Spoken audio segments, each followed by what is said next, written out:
Hi viewers, நம்ம இப்ப பார்க்க போற topic French revolution. French revolution அப்படின்றது it is revolution that is மக்கள் புரட்சி அப்படின்னு நம்ம சொல்லுவோம். பிரான்ஸ்ல நடந்த ஒரு மக்கள் புரட்சியை தான் வந்து நம்ம பார்க்க போறோம். எதனால இது நடந்துச்சு, யாரெல்லாம் இதுக்கு ரீசன், என்ன பர்டிகுலர் பீரியட்ல நடந்துச்சு அப்படின்னு ஒன் பை ஒன்னா நம்ம பார்க்கலாம். ஃபர்ஸ்ட் பிரான்ஸ் எங்க இருந்துச்சுன்றதை நம்ம தெரிஞ்சுக்கணும். பிரான்ஸ்ன்றது யூரோப்பியன் கண்ட்ரி. யூரோப்ல இருக்க ஒரு கண்ட்ரி ஏதாவது பிரான்ஸ் தான் வந்து நம்ம இந்த சாப்டர் வந்து படிக்க போறோம். ஸோ மோஸ்ட் ப்ராபப்ளி எல்லா டிஃப்ரெண்ட் கண்ட்ரிஸ் யூரோப்ல இருக்க எல்லா கண்ட்ரிஸுமே வந்து மொனார்கியா தான் வந்து இருந்திருக்கு.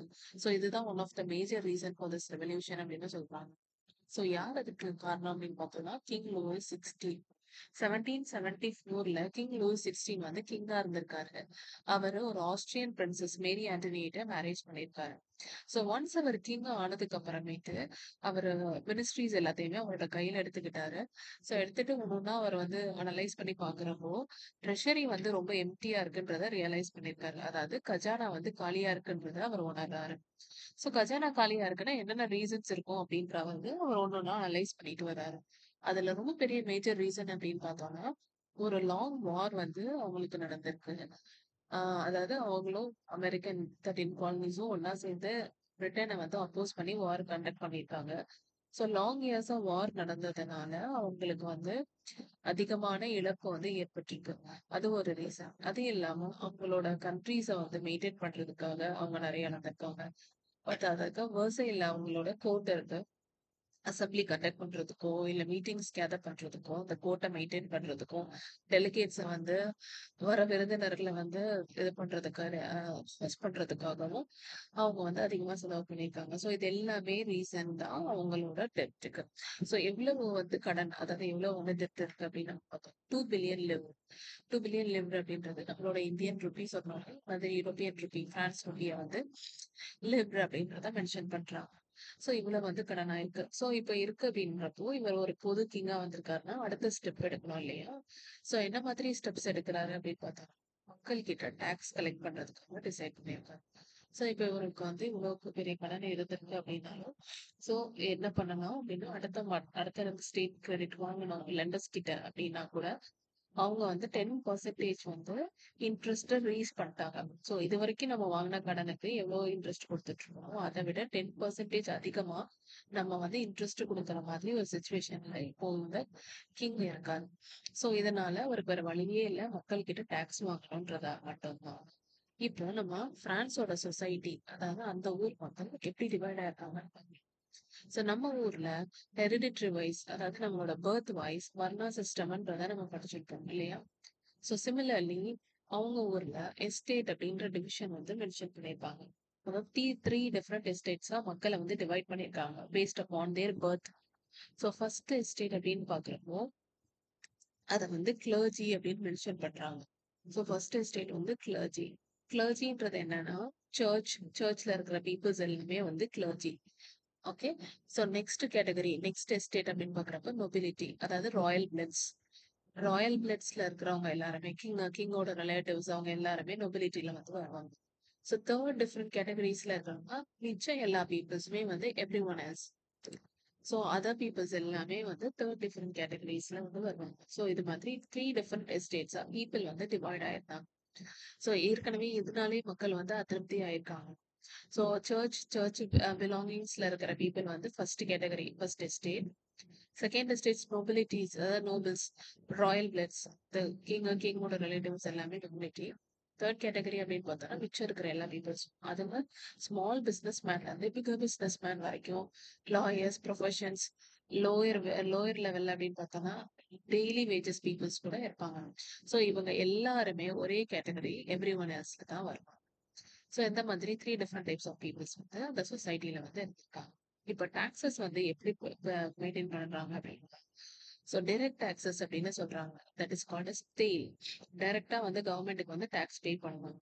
Next indirect taxes. Indirect taxes அப்படின்னா நீங்க ஒரு ப்ராடக்ட் கன்சியூம் பண்றீங்க. ஃபார் எக்ஸாம்பிள் இப்ப நம்ம ஒரு கோல்கேட் வாங்குறோம், கோல்கேட் பேஸ்ட் வாங்குறோம், ஷாம்பு வாங்குறோம்.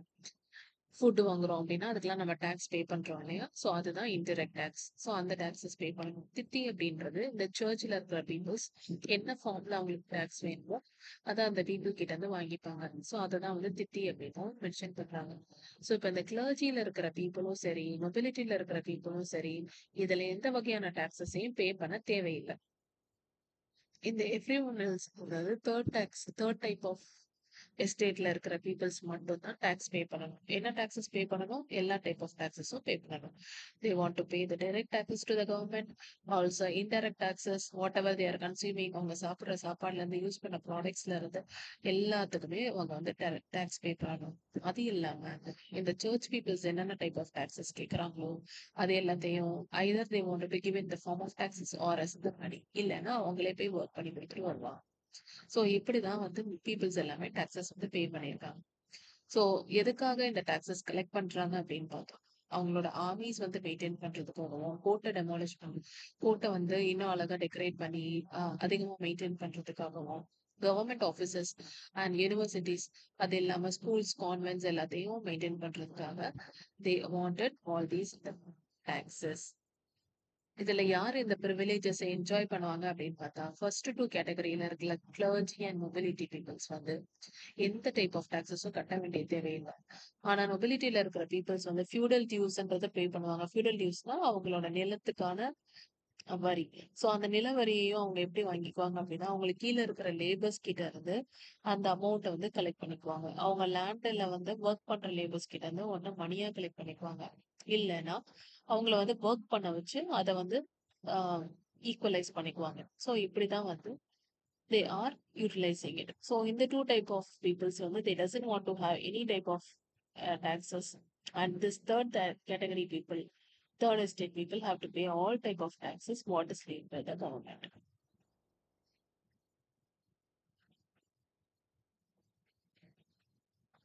So now you can understand what is the reason behind this revolt இல்லையா? ஸோ இப்ப revolt வருது அப்படின்னா என்ன காரணமா இருக்கும்? ஸோ ஒரு பர்டிகுலர் குரூப் ஆஃப் பீப்புள் எந்த ஒரு இதையுமே அனுபவிக்காம ஒரு பர்டிகுலர் குரூப் ஆஃப் பீப்புள் வந்து எல்லா ப்ரிவிலேஜஸையும் என்ஜாய் பண்ணிட்டு இருக்கிறது தான் இப்போ ரிவோல்ட்டுக்கான மேஜர் ரீசன். சோ இப்போ இந்த டைம் பீரியட்ல அப்படின்னு பார்த்தோம்னா, நமக்கு இயற்கையும் நமக்கு எதிரா வந்து சதி பண்ணிருச்சு அப்படின்ற மாதிரி தான் சொல்றாங்க. அதாவது அவங்களுக்கு நேச்சுரல் டிசாஸ்டர், ஹெயில் ஸ்டார்ம்ஸ் வந்து வந்துச்சு. அதாவது வறட்சியான ஒரு பனி இப்போ, அதாவது பனிப்போர்ன்ற மாதிரி வந்துருச்சு. சோ அதனால வந்து அவங்களுக்கு என்ன ஆயிடுச்சு அப்படின்னா, ரொம்ப வறட்சி ஆயிடுச்சு. அதிகமான குளிர் இருந்தாலும் எந்த ஒரு கிரெயின்ஸும் க்ரோ ஆகாது இல்லையா? சோ அக்ரிகல்ச்சர் ப்ரொடக்டிவிட்டி ரொம்ப கம்மியாயிடுச்சு. மீன் வயல் அவங்களோட பாப்புலேஷன் அப்படின்னு பார்த்தோம்னா 23 மில்லியன்ல இருந்து 28 மில்லியனா ரேஸ் ஆயிடுச்சு. ஸோ அந்த 5 மில்லியன் ரேஸ் ஆயிடுச்சு அப்படின்னா ப்ரொடக்டிவிட்டியும் ரேஸ் ஆகணும் இல்லையா? ஸோ ப்ரொடக்டிவிட்டி ரேஸ் ஆகாததுனால அவங்களுக்கு ஃபுட் பற்றாக்குறை வந்து ஏற்பட்டுருச்சு. ஸோ ஃபுட் பற்றாக்குறை இருக்கிறதுனால மக்களுக்கு வந்து போதிய சாப்பாடு வந்து கிடைக்காம போயிடுச்சு.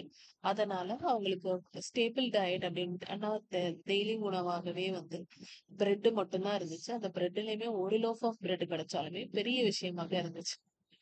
சோ இந்த மாதிரி ஒரு சிச்சுவேஷன்ல தான் மக்கள் வாழ்ந்துட்டு இருந்தாங்க. ஓ சோ நமக்கு ஒரு ரீசன் இருக்கணும் இல்லையா? திடீர்னு ஒரு ஸ்பார்க் ஆஃப் ஃபயர் ஏற்பட்டாதான் ஒரு ரிவோல்ட் பிரேக் ஆகும் இல்லையா? சோ அந்த மாதிரி ஒரு சிச்சுவேஷன் தான் எப்போ நடந்தது அப்படின்னா 14th ஜூலை 1789ல. சோ என்ன ஆச்சு அப்படின்னா, இந்த லோஃப் ஆஃப் பிரெட் அவங்க வாங்கணும்னாலும் ஒரு பெரிய கியூல நின்னு வாங்குற மாதிரி ஒரு சிச்சுவேஷன் தான் அங்க இருந்துச்சு. சோ அதுக்காக வந்து மக்கள் நின்னுட்டு இருக்கும்போது ஒரு சின்ன ரூமர் வந்து ஸ்ப்ரெட் ஆச்சு. யாரெல்லாம் கிங்குக்கு அப்போஸ் பண்றாங்க, யாரெல்லாம் கிங் டாக்ஸ் பே பண்றதுக்கு அப்போஸ் பண்றாங்களோ, கிங் ஆர்மிய வந்து சிட்டிஸ்ல இறக்கிட்டாரு. ஷூட் அட் சைட் ஆர்டர் வந்து டிக்ளேர் பண்ணியிருக்காருன்ற மாதிரி ஒரு ரூமர் ஸ்ப்ரெட் ஆயிடுச்சு. ஏற்கனவே இந்த சிச்சுவேஷனை வந்து பேர் பண்ணிக்க முடியாத மக்கள் இந்த ஒரு ரூமரை கேள்விப்பட்டவங்க இன்னும் பொங்கி எழுந்துட்டாங்க. சோ இதனால என்னாச்சு அப்படின்னா, உடனே அந்த கடை எல்லாத்தையுமே நொறுக்கி தேவையான ஃபுட் எல்லாத்தையுமே எடுத்து சாப்பிட ஆரம்பிச்சிட்டாங்க. இது பத்தாக்குறைக்கு பீப்புள் எல்லாமே வந்து ஒண்ணா ஒரு இடத்துல கேதர் ஆகிட்டாங்க. சோ எங்க கேதர் ஆயிருக்காங்க அப்படின்னு பார்த்தா டவுன் ஹால்ல கேதர் ஆயிருக்காங்க. சோ இதான் டவுன் ஹால். இந்த டவுன் ஹால்ல எல்லா பீப்புள்ஸும் ஒண்ணா கேதர் ஆகி பீப்புள்ஸ் மிலிஷியா அப்படின்னு ஒரு குரூப், அதாவது peoples army against the government. So பீப்புளோட ஆர்மி அப்படின்ற ஒரு இது ஃபார்ம் பண்ணியிருக்காங்க. ஸோ எதுக்காக அப்படின்னா டவுன் ஹால் எல்லாமே ஒன்னா கேதர் ஆயிட்டு குரூப் ஆஃப் பீப்புள்ஸ் அங்கங்க டிவைட் ஆகி போயிட்டாங்க. They wanted to church of and also they went to Bastille. பாஸ்டல்ல இருக்கிற ஃபோர்டஸ் பிரிசன், ஒரு பிரிசன்ல வந்துட்டு ஒரு குரூப் ஆஃப் பீப்புள்ஸ் வந்து போயிட்டாங்க.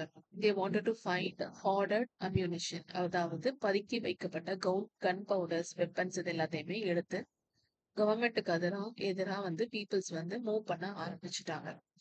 சோ இதுதான் வந்து ரிவோல்ட்டுக்கான ஃபர்ஸ்ட் ஸ்பார்க் அப்படின்னு சொல்லலாம். So this is the fortress prison. இதான் பாஸ்டைல இருக்க ஃபோர்டஸ் பிரிசன். இதை கம்ப்ளீட்டா வந்து டெமாலிஷ் பண்ணிட்டாங்க. இப்போ இதை கம்ப்ளீட்டா இடிச்சுட்டாங்க. இந்த கமாண்டர், பாஸ்டைல இருந்த கமாண்டர் வந்து கொல்லப்பட்டாரு இந்த கலவரத்துல. அது இல்லாம பிரிசனர்ஸ் எல்லாருமே ரிலீஸ் ஆயிட்டாங்க. ஒன்லி 3 to 4 பிரிசனர்ஸ் மட்டும் தான் அங்க இருந்திருக்காங்க. ஸோ இதை கேள்விப்பட்ட கிங் வந்து ரொம்பவே சர்ப்ரைஸ்ட் ஆயிட்டாரு. திடீர்னு மக்கள் இவ்வளவு புரட்சி ஆயிட்டாங்க, தேவையில்லாத ஒரு ரூமர் ஸ்ப்ரெட் ஆனதுனால கிங் பர்சன்ட் ஸ்டேட்ல இருக்காரு, என்ன நடக்குதுன்னே தெரியாம. சோ இது மாதிரி ஒரு ரெவோல்ட் வந்து சிட்டி சைட்ஸ்ல வந்து நடந்துகிட்டு இருக்கு. சோ இப்போ வந்து நமக்கு இந்த டைம்ல அங்கங்க கலவரம் எடுத்துட்டு இருந்தாலும் லீடர்ஸ் வந்து அங்கங்க ரைஸ் ஆவாங்க இல்லையா? சோ இத வந்து நம்ம 18th செஞ்சுரின்னு சொல்லுவோம். அதாவது 17,000ல இருந்து 18,000 வரைக்கும் இருக்கிற பீரியட நம்ம 18th செஞ்சுரின்னு மென்ஷன் பண்ணுவோம். சோ இந்த 18th செஞ்சுரியில நியூ சோசியல் குரூப் வந்து உருவாயிருக்காங்க. எமர்ஜிங் நியூ சோசியல் குரூப்ஸ் யாரு அப்படின்னு சொன்னோம்னா மிடில் கிளாஸ் பீப்புள்ஸ் அப்படின்னு நம்ம சொல்றோம். அதாவது மக்கள் எல்லாமே பர்த் பேசிஸ்ல அங்கங்க டிவைட் ஆகி இருந்தாலும் இப்படி ஒரு கலவரம் ஒண்ணு வந்தப்போ எல்லாரும் ஒண்ணு சேர்ந்து இதுல இருந்து எப்படி வெளியில வரணும்னு யோசிக்க ஆரம்பிச்சோம். சோ இப்ப நமக்கு வந்து சாப்பாடுக்கே வழி இல்லாத ஒரு சுச்சுவேஷன் இருக்கு, ஒரு லோஃப் ஆஃப் பிரெட் கூட வாங்கிக்க முடியாத ஒரு நிலைமை இருக்கு அப்படின்னா இப்போ அதை தாண்டி நம்ம என்ன செய்யணும்? அக்ரிகல்ச்சர் ப்ரொடக்டிவிட்டி வந்து ரொம்ப கம்மியா இருக்கு. ஏன்னா நமக்கு நேச்சர் வந்து சப்போர்ட்டிவா இல்ல. சோ அடுத்து நம்ம என்ன செய்யலாம் அப்படின்னா வீவிங் ப்ராடக்ட்ஸ், வூல்ஸ் இந்த மாதிரி இருக்கிறப்போ அதை எடுத்துட்டு போய் அவங்க ட்ரேடிங் பண்ண ஆரம்பிச்சாங்க.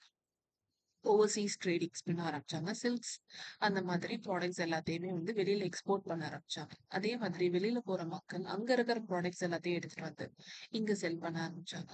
சோ இந்த மாதிரி அவங்கள மெருகேற்றிக்கிட்டாங்க. இன்னும் ஒரு புதிய குரூப்ஸா வந்து உருவாக ஆரம்பிச்சாங்க. சோ நிறைய மர்ச்சன்ட்ஸ், மேனுஃபேக்சரர்ஸ் எல்லாமே உருவாக ஆரம்பிச்சாங்க. மக்கள் வந்து ஒரு ப்ரொஃபஷன்ல வந்து ஸ்ட்ராங் ஆகணும்ன்றத ரொம்ப தெளிவாவே இருந்தாங்க. அப்போதான் அவங்க பர்த் ஹெரிடிட்டரி வந்து மாறும். அவங்களோட அந்த தலைமுறையை வந்து மாத்தணும் இல்லையா? சோ அதுக்காக பீப்புள் வந்து லாயராகவும் ஒரு அட்மினிஸ்ட்ரேட்டிவ் அபிஷியலாகவும் தன் குழந்தைகளை வந்து உருவாக்கணும்ன்றதுல ரொம்பவே தெளிவா இருந்தாங்க. சோ இந்த பர்ட்டிகுலர் பீரியட வந்து நம்ம எப்படி சொல்லுவாங்க? மிடில் கிளாஸ் அப்படின்னு, அதாவது நியூ சோசியல் குரூப்ஸ் அப்படின்றவங்க மிடில் கிளாஸ் அப்படின்றத மென்ஷன் பண்றாங்க. சோ இது எந்த பர்ட்டிகுலர் பீரியட் அப்படின்னு பார்த்தோம்னா 18th செஞ்சுரி. சோ இவங்களோட எய்ம் என்னவா இருந்துச்சு அப்படின்னா they wanted to come out of this birth privileges. அந்த பர்த் ப்ரிவிலேஜஸ்ல இருந்து வெளியில வரணும். புது சோசியல் பொசிஷன் அவங்க அட்டைன் பண்ணணும். இந்த எஸ்டேட் அந்த எஸ்டேட்னு டிவைட் ஆகாம அவங்க என்ன படிச்சிருக்காங்களோ, என்ன ப்ரொஃபஷன்ல இருக்காங்களோ அதுக்கேத்த மாதிரியான இடம் அவங்களுக்கு இருக்கணும்ன்றத நினைச்சாங்க. எல்லாருக்கும் தேவையான ஃப்ரீடம் இருக்கணும்ன்றத நினைச்சாங்க. எல்லாருக்குமே தேவையான ஆப்பர்ச்சுனிட்டிஸ் ப்ரொவைட் பண்ண நினைச்சாங்க. சோ இது எல்லாமே தான் அந்த புது சோசியல் குரூப்ஸ், புதுசா உருவாகின அந்த மக்கள் ஆஹ் குரூப்ஸ்க்கான எய்மா இருந்துச்சு. இதுக்கு யாரெல்லாம் சப்போர்ட்டிவா இருந்தாங்க அப்படின்னு பார்த்தோம்னா நிறைய பிலாசபர்ஸ் அந்த டைம்ல வந்து மக்களுக்கு சப்போர்ட்டிவா இருந்தாங்க. யாரு அப்படின்னு பார்த்தோம்னா ஜான் லாக் அப்படின்றவர். அவரோட புக்ல doctrine of divine and absolute right, so ஒரு மக்களுக்கு தேவையான ரைட்ஸ் என்னென்ன, அது எந்த அளவுக்கு அவங்களுக்கு வந்து முக்கியத்துவம் அப்படின்றத மென்ஷன் பண்ணியிருந்தாரு. ஜீன் ஜாக் ரோசியோ அப்படின்றவரு அவரோட புக்ல ஃபார்ம் ஆஃப் கவர்மெண்ட், அதாவது நம்ம லெஜிஸ்லேட்டிவ் இதெல்லாம் படிச்சிருக்கோம் இல்லையா, எக்ஸிக்யூட்டிவ், ஜுடிஷியரி இதெல்லாம் படிச்சிருக்கோம் இல்லையா. So all these powers, how it be executed எல்லாத்தையும் வந்து டீட்டெயில்டா அவர் அந்த புக்ல எழுதியிருக்காரு. அதே போல social contract on the social கான்ட்ராக்ட்ன்ற புக்ல democratic principles, universal adult franchises படிச்சிருக்கோங்க. ஸோ 18 இயர்ஸ் ஆனதுக்கு அப்புறமேட்டு each and every person should have rights to vote. So right to vote, each and every person should have right to ஓட்ன்றத ரொம்ப கிளியராகவே explain பண்ணியிருக்காரு இந்த புக்ல. அது இல்லாம மான்டெஸ்கியூ அப்படின்றவர் த ஸ்பிரிட் ஆஃப் லா, அதுல division of powers within the government அப்படின்னு சொல்லியிருக்காரு. அதாவது இப்ப லெஜிஸ்லேட்டிவ் நம்ம ஜுடிஷியரின்னு சொல்றோம்னா, ஜுடிஷியரிக்கு என்ன பவர் இருக்கோ, அவங்களோட பவர வித்தின் தட் சர்க்கிள்குள்ளார தான் மெயின்டெயின் பண்ணணும். அவங்க போய் எக்ஸிக்யூட்டிவ்ல வந்து நுழையக்கூடாது. எக்ஸிக்யூட்டிவ்ல இருக்கவங்க ஜுடிஷியரிய வந்து சொல்லக்கூடாது. இவங்களுக்கு தான் வந்து அப்போஸ் பண்ணணும், இவங்களுக்கு சப்போர்ட் பண்ணணும்னு எக்ஸிக்யூட்டிவ்ஸ் வந்து ஜுடிஷியரிக்கு சொல்லக்கூடாது. ஸோ அவங்களுக்கு என்னென்ன பவர்ஸ் இருக்கோ, அத அவங்க மெயின்டெயின் பண்ணணும். அத அவங்க சர்க்கிள்குள்ளரே மெயின்டெயின் பண்ணணும்ன்றது ரொம்ப தெளிவான விஷயம். ஸோ அத ஸ்பிரிட் ஆஃப் லான்ற புக்ல மாண்டெஸ்க்யூ வந்து எக்ஸ்பிளைன் பண்ணியிருக்காரு. So இவங்க எல்லாமே some of the philosophers who has directly or indirectly support the peoples. So through the speeches, through the books, they are supporting the new social groups which have emerged in this period. Okay. So இது வரைக்கும் நம்ம என்ன பார்த்திருக்கோம் அப்படின்னா, so பிரான்ஸ்ல யாரு வந்து புது கிங் ஃபார்ம் ஆயிருக்கா? சோ அவரால என்னென்ன ப்ராப்ளம்ஸ் வந்துச்சு? என்னென்ன டைப் ஆஃப் சொசைட்டி, அதாவது என்னென்ன டைப் ஆஃப் எஸ்டேட்ஸ் வந்து இந்த பர்ட்டிகுலர் பிரான்ஸ் சொசைட்டில வந்து உருவாகியிருக்காங்க? அந்த மக்களுக்கு என்னென்ன பிரச்சனை இருந்துச்சு? What type of rumour spread and what is the result behind it? So அந்த ரூமர் ஸ்ப்ரெட் ஆனதுனால என்ன வகையான ப்ராப்ளம் இந்த பீப்புளுக்கு ஏற்பட்டது? என்ன புது சோஷியல் குரூப் வந்து ஃபார்ம் ஆச்சு? இது எல்லாத்தையும் நம்ம இந்த சாப்டர்ல பார்த்துருக்கோம். ஸோ நெக்ஸ்ட் அப்கமிங் சாப்டர்ஸ் நம்ம நெக்ஸ்ட் வீடியோல பார்க்கலாம். தேங்க்யூ.